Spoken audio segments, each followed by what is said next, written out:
Re-Zero, Arc 8, Chapter 54, Soumatou. Before he could even notice it, Garfield Tinsel found himself sitting in a dark place. Garfield, with his sharp eyes widened, Garfield glanced around. There was no familiarity to the place.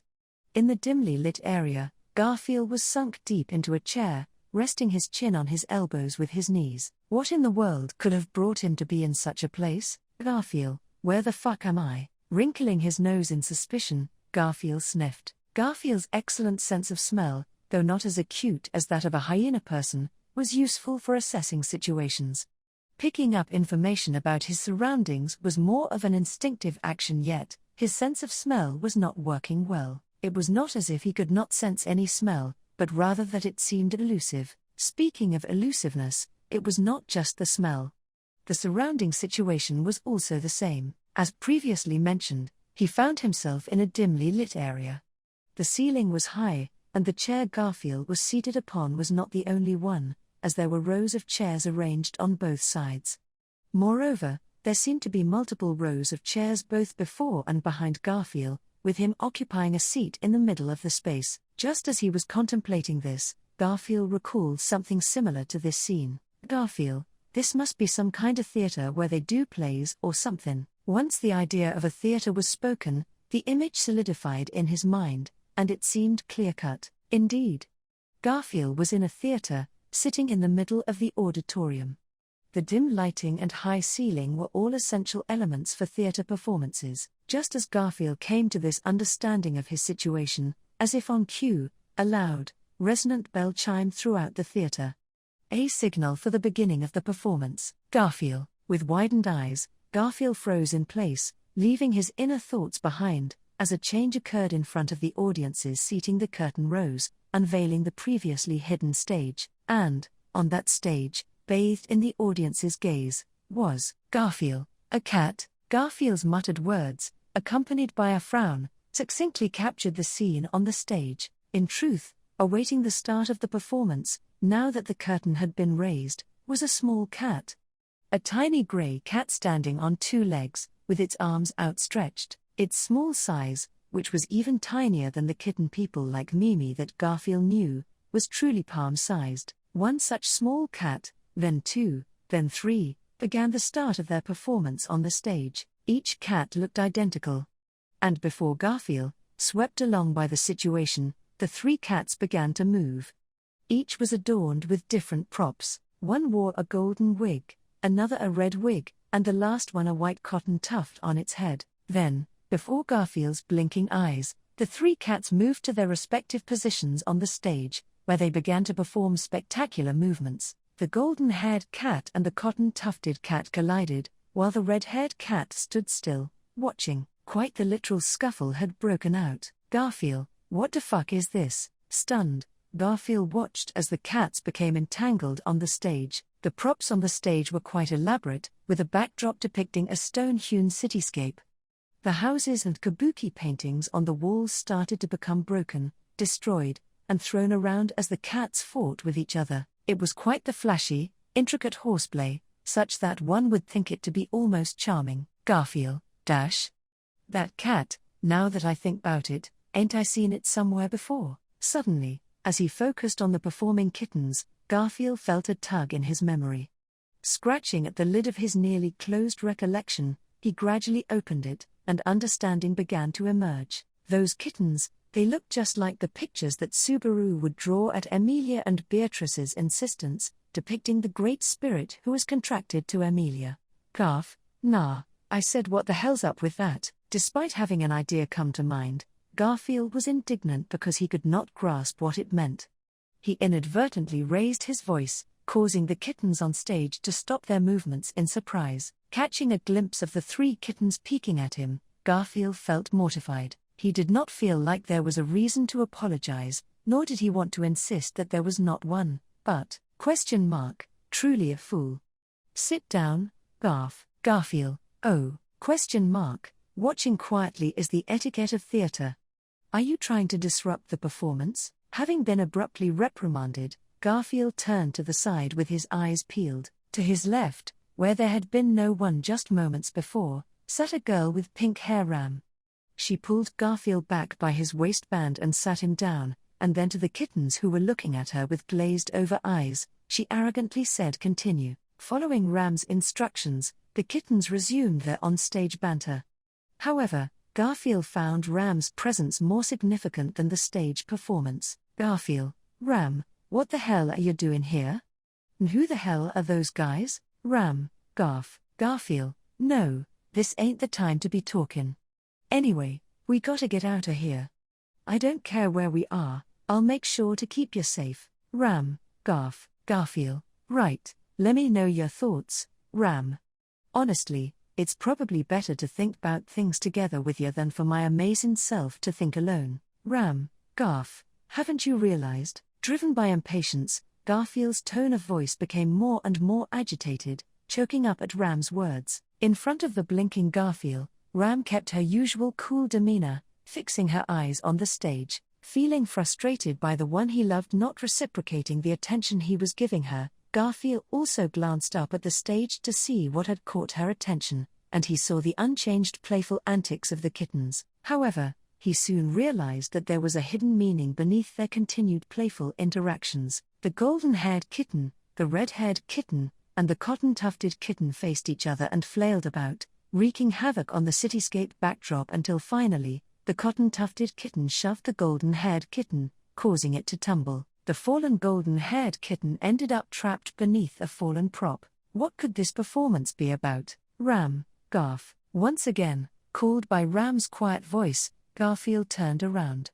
And then, the light crimson eyes that had been watching the stage up until now met his own, and their gazes collided head-on. He looked at Ram's face, which normally made his heart pound when he saw it up close. However, at this moment, what was throbbing inside Garfield was not love, but an instinctive warning bell. Sensing Garfield's realization, Ram let out a small sigh. "Ram, you are dying." And so, she declared that the theater he was witnessing was just a fleeting dream. A kitten wearing a golden wig rolling onto the stage, which was his own appearance. When he watched it with that understanding, this entire program appeared to be like nothing but a bad joke. While confronting the enemy, the cotton-tufted kitten, he was the one protecting the red-haired kitten behind him. As he pondered upon it, little by little, his memory became clearer. "Garfield, that's right, my amazing self's right now in the middle of fighting with the dragon that Captain asked me to." "So that cotton-tufted one's the dragon? And the red-haired one's the old man?" "Ram, that one has become rather cute." "Garfield, as much as I wanna hear which one, this ain't the time for that. I gotta get back soon." "Ram, wait." "Garfield, Having understood the situation, Garfield promptly attempted to jump into action, but he could only cry out in pain as the string of his necklace was pulled tight.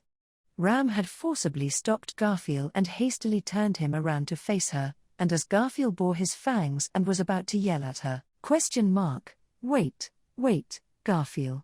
Stay right here, like Nay Summer said. Let's take a brief timeout." Saying so, Natsuki Subaru, who occupied the other seat next to Ram, stopped Garfield. The appearance of this Subaru, it was one that had not been seen in a while, with long arms and legs long in comparison to the present state, but not actually all that long. That is what his appearance was. "Subaru, hey, right now, didn't you just think of something really hurtful?" "Garfield, don't you fret 'bout it, Captain. Ain't you always sayin' that you got short legs and a long torso?" "Subaru, saying it yourself versus having it said to you are entirely different kinds of damage. This must be the way of it. Am I right, Biko?" "Emilia-tan, Beatrice, Subaru, right now, it's Bubby's moment to shine in the play, so stop interrupting. In fact, Emilia, sorry, Subaru. I'll make sure to listen to what you have to say later." Subaru, who was finally back to his previous size, was altogether brushed aside by both Beatrice, who was sitting on his lap, and Emilia, who was seated next to him.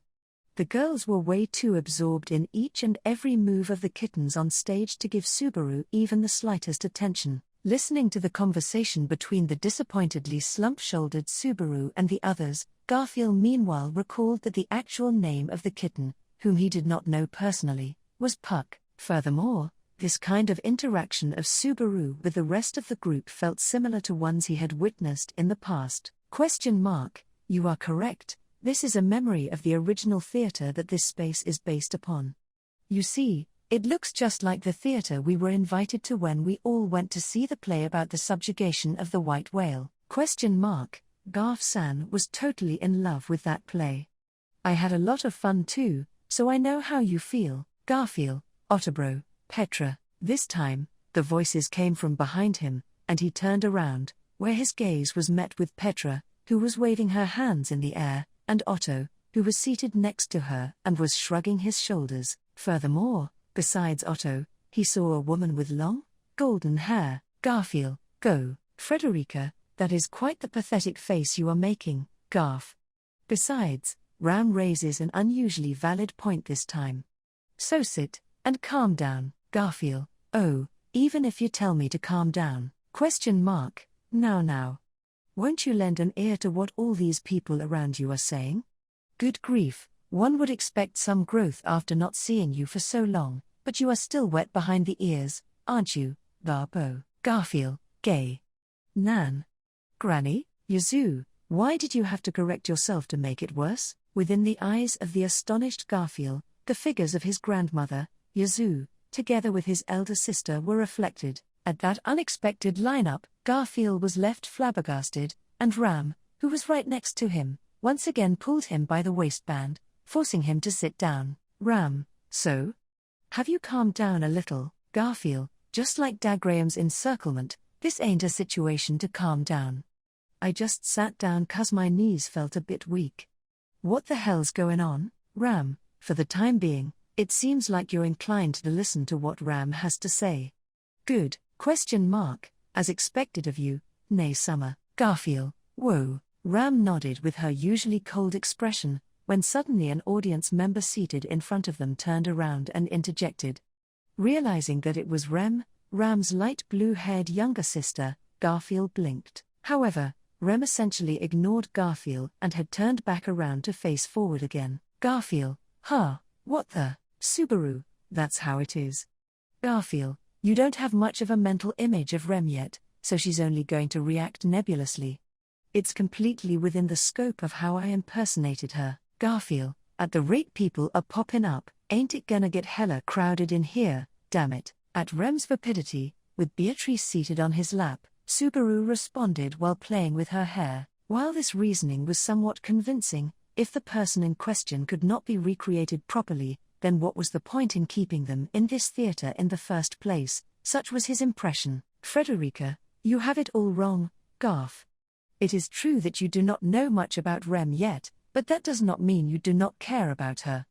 That is the reason why she is here. I agree. A person you are concerned about will continue to remain strongly in your heart. Familiarity with the person in question is not all that important. I think that's the crucial matter in this case. Garfield, this ain't good for my heart. Somehow, as he was beginning to understand the rules of the theater, the explanation that came from Frederica and Reinhard, who somehow came to be sitting in the rows behind, lacked a sense of reality. Since none of this was real, it seemed like lacking that sense of reality was apt. In all likelihood, Frederica and Reinhard being in the same place, and having a conversation like this, had never happened before. However, Garfield, my impatience from earlier is starting to calm down. That being said, should I just stay quiet like Ram said? I'm somehow starting to feel sleepy. Ram, what is this idiocy I am hearing? If you fall asleep, you'll die. Garfield, so this place really is dangerous after all. Beatrice, Emilia, and Petra. As soon as he raised his voice, Beatrice and Emilia put their fingers to their lips, and Petra admonished him. Being singled out made his lips quiver, and Garfield clicked his fangs and fell silent. He was told not to rush back, but then he was told not to be too calm, or else he would die. Just what did they want Garfield to do? It's about not returning empty-handed. Just do not try to overthink too much, Garfield, urge. Even inside my amazing self's head, you piss me off. Roswell, oya, I am so hoited. Although, blaming me would be absurd, so expressing my regret and apologizing would be an oddity. Seated one row behind with his long legs crossed, Roswell fanned the flames.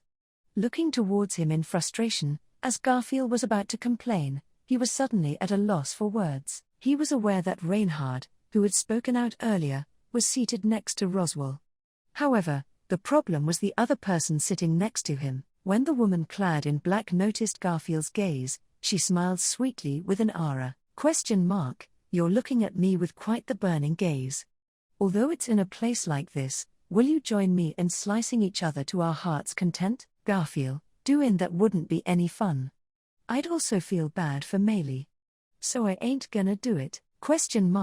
Oh, how disappointing. But I don't feel that bad, knowing that you have a place for me inside of you.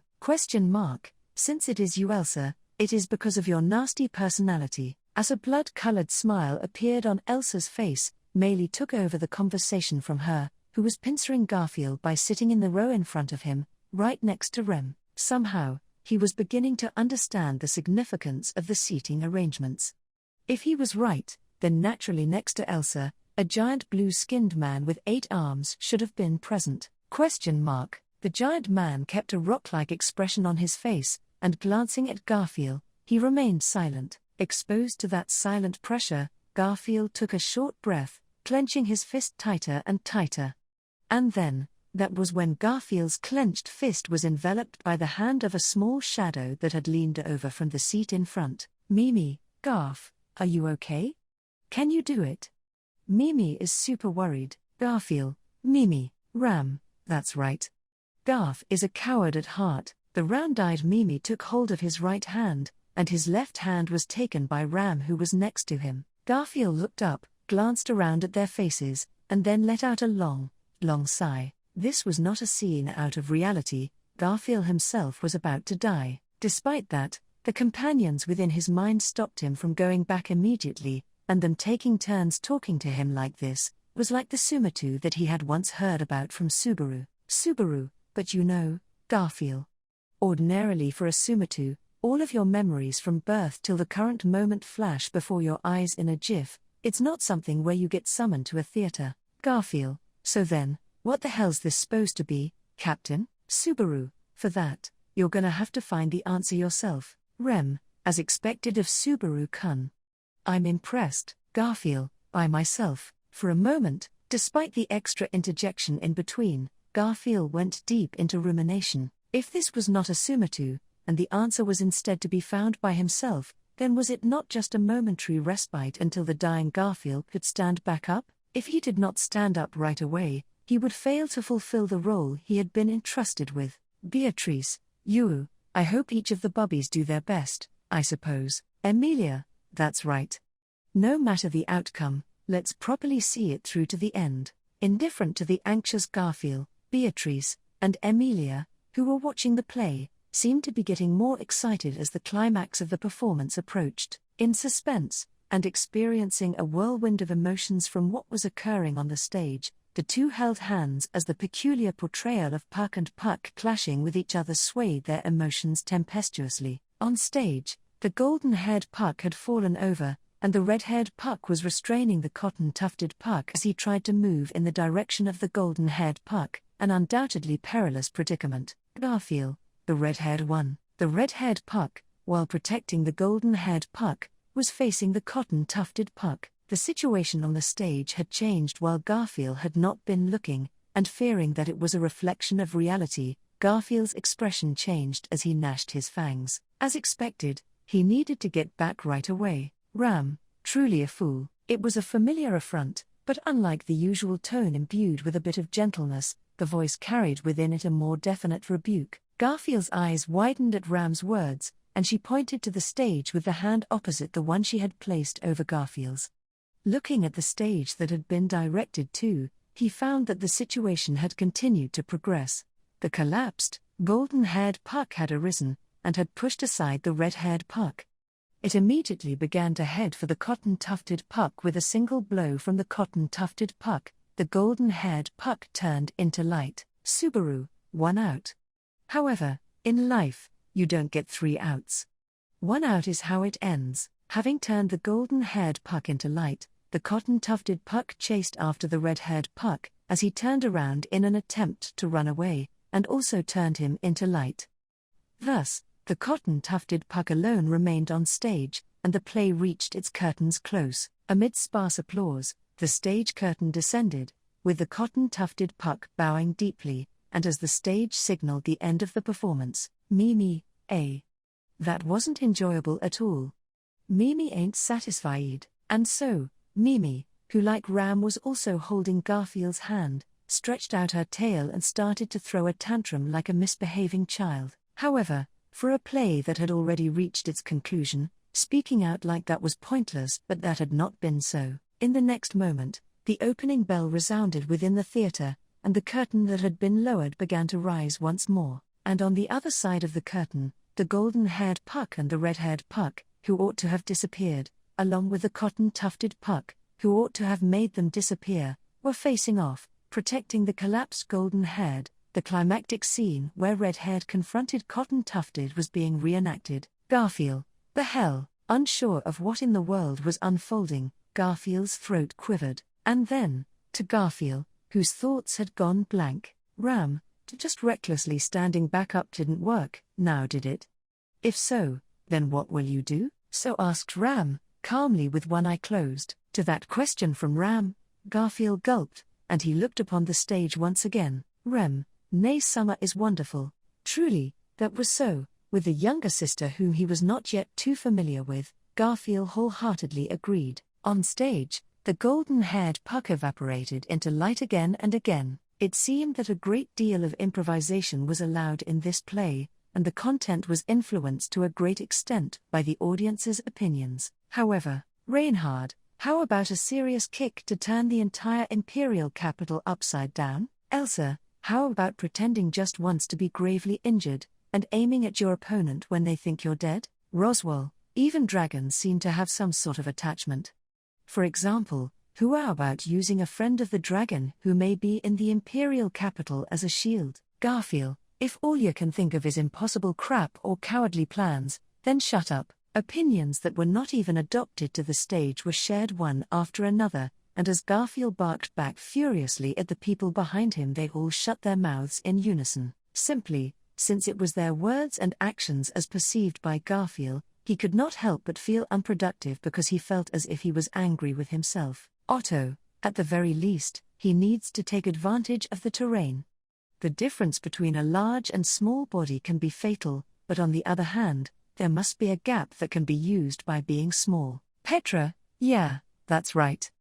Garf Sand's body is smaller than the dragon's, and he might lose in a contest of strength, but that's why we should talk about what contest he can win in. Subaru, in theory, yes, but in practice, how can we do it? Garfield aside, if it were me, I wouldn't be able to win a fight against a dragon even if it was doing a handstand. Otto, the thought of Natsuki-san exterminating a dragon, I would not expect that from anyone but Garfield. On the other hand, he felt that his comrades beside him who were speaking constructively were speaking more wisely than Garfield, even though they were Garfield's perception of them. Of course, the real people would have conversations like this, but, Subaru, Emilia Tan, do you have any advice for Garfield? Emilia, me? Well, I think that the part where he couldn't catch Mizoya's tail before she hit him like that part wasn't good. He may have been in a difficult position, but instead of trying to catch it, couldn't he have dodged it? Subaru, you really responded better than I thought. Rem, as expected of Emilia-san. While she watched the Pucks prance on stage, Emilia made an accurate point and Subaru and Rem both responded to her. He didn't know if Rem's response was correct, but perhaps her statement was a direct reflection of Garfield's feelings. At any rate, he felt that things were gradually coming into view. However, when one piled something up and piled it up and piled it up, and then brought it back to reality, how likely was it that it would actually be useful? Yazoo, you're worried, aren't you? Garbo, Garfield, honestly, my amazing self feels more shameful than worried.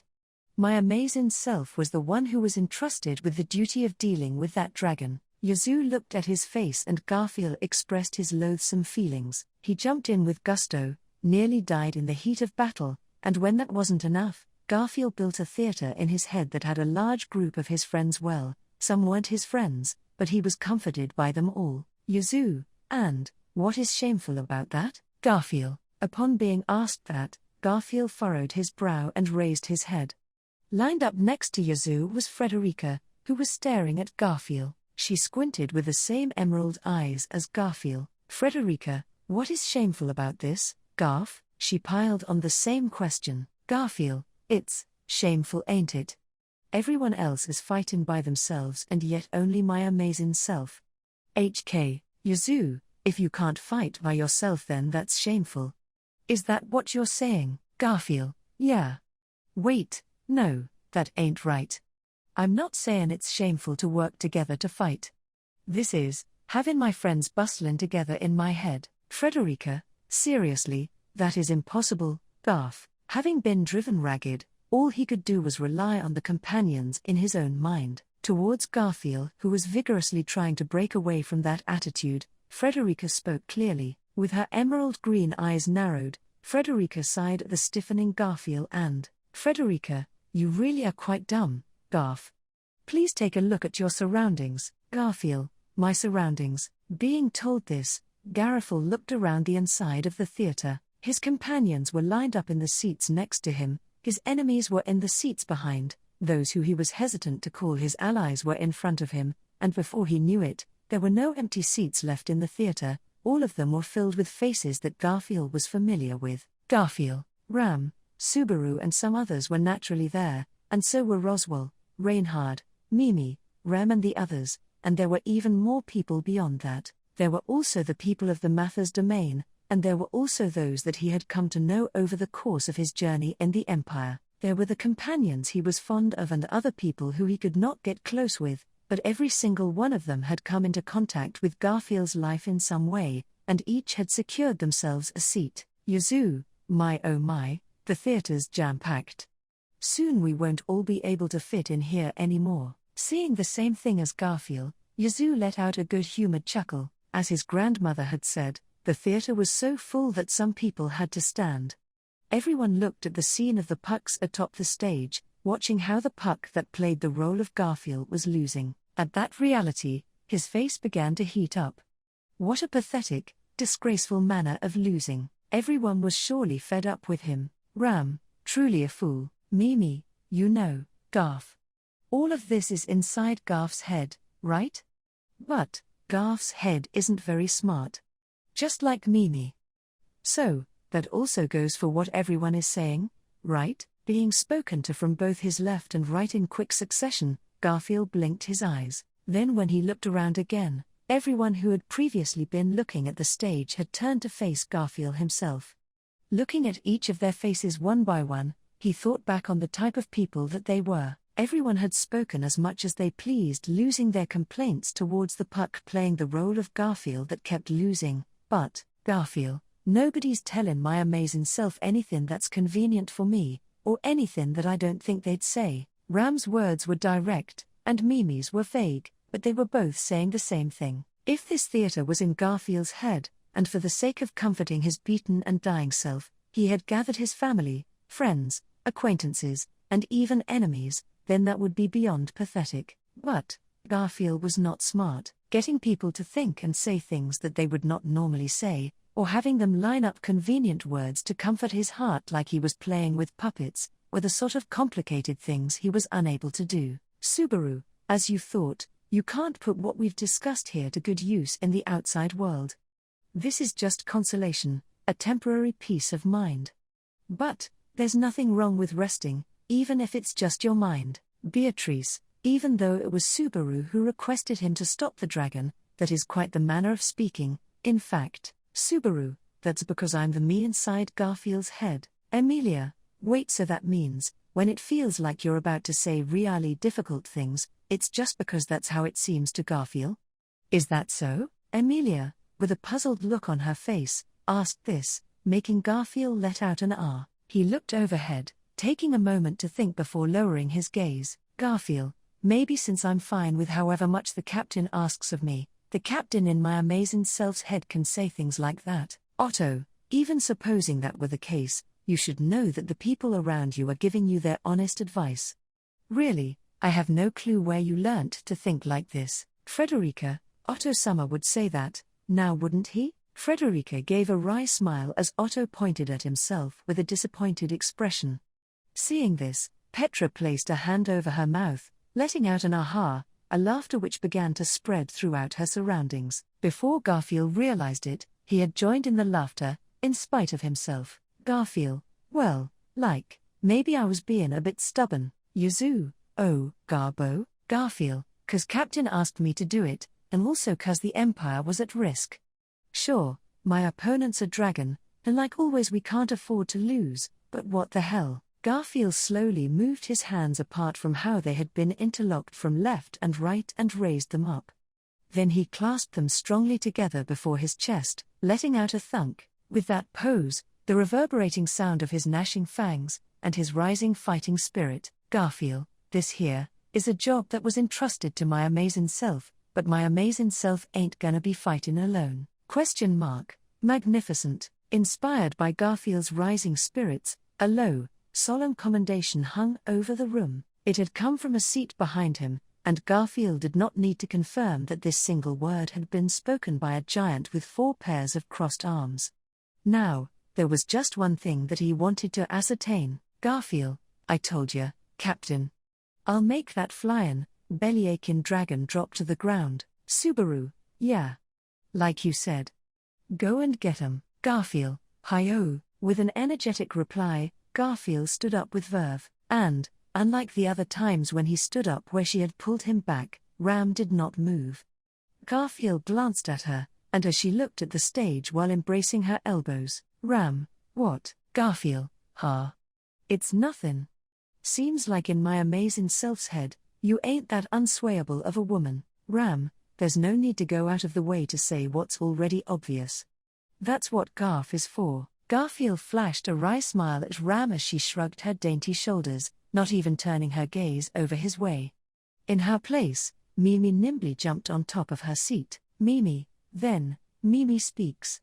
Garf, it would be so cool if you won this. Laughing at his declaration, Mimi slapped Garfield's back with all the strength she could muster. Then, a beat later, just like Mimi had, Subaru, Beatrice, Emilia, Petra, Frederica, and Yuzu all clapped Garfield on the back. As he was being pushed out, Garfield was clapped on the back, and he faced towards the exit of the theater. Garfield, Otto bro. Give me some advice, Otto, let me see. When it comes to dangerous behavior like risking your life, I would not allow that for anyone other than for myself. Garfield, I don't wanna just be told that by you, Otto bro. His joking older brother gave him a slap on the back, forcing Garfield towards the exit of the theater. As he was forced towards the doorway, he saw his younger siblings, who he had thought could not be found in any of the seats, and towards them and his mother who held them by their shoulders, he directed a thumbs up. An encounter that had filled the entirety of the theater. It was a good Soumatou, and so, in those final moments, he pointed his finger towards the pucks on stage, and, Garfield, my amazing self ain't a cat. I'm the gorgeous tiger. ?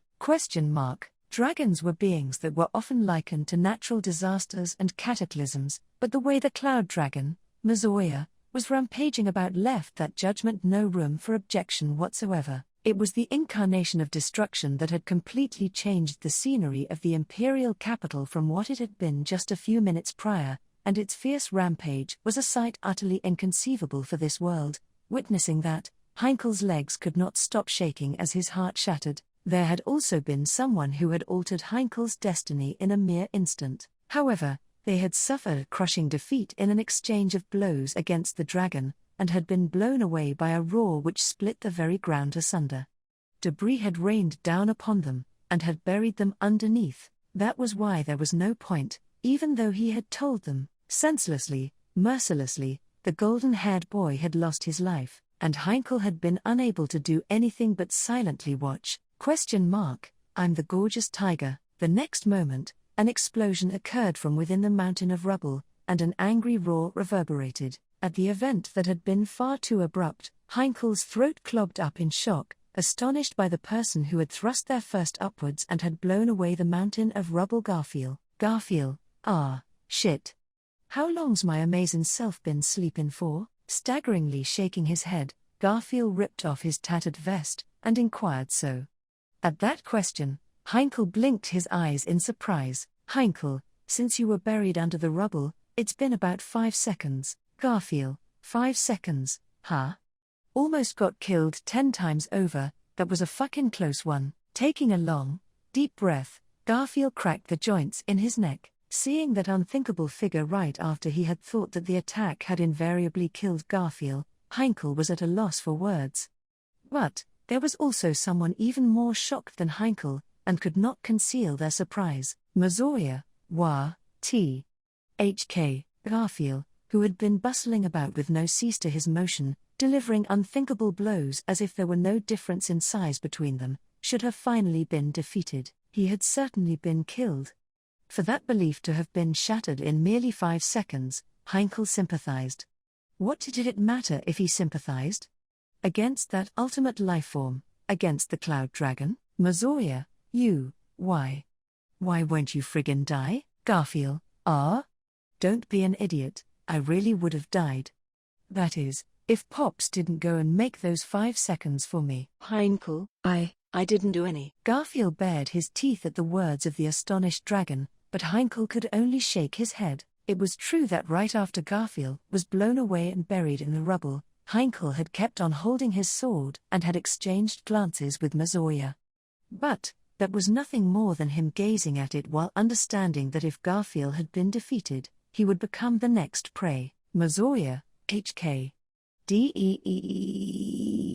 Ignoring Heinkel's self-awareness, Mazoya's patience had reached its limit. The Cloud Dragon furiously closed in on the bolt-upright Garfield, and raising up its thick, long tail, it brought it down like a flash of lightning. The wind generated from the flap of its wings, which it had used to approach, was enough to make it feel as if the likes of Heinkel were about to be blown away.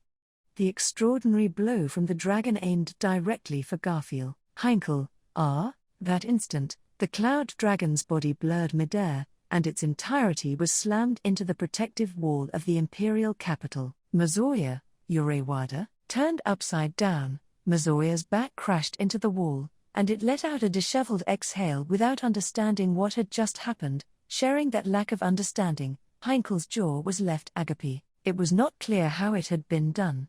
But it was clear who had done what. Garfield had parried the blow from Mazoya's tail, and had thrown the dragon. Garfield, shit. Now I've done it. Looking down at his hands, for some reason, Garfield muttered so in discontent. Making an expression as if he was digging up an unpleasant memory, he repeatedly opened and closed the hands that had thrown the dragon, and then turned around. Those emerald green eyes directly clashed with the eyes of the upside-down Cloud Dragon. And then, Garfield, well, never mind. Let's fucking do this. Round 2. Sorry about this, but my amazing self's the only one who's got a mountain load of support. Indeed, using incomprehensible reasoning as fuel for his fighting spirit, Garfield's clash with the Cloud Dragon, after a momentary stoppage, began anew the verse of a legend, headed for its coda.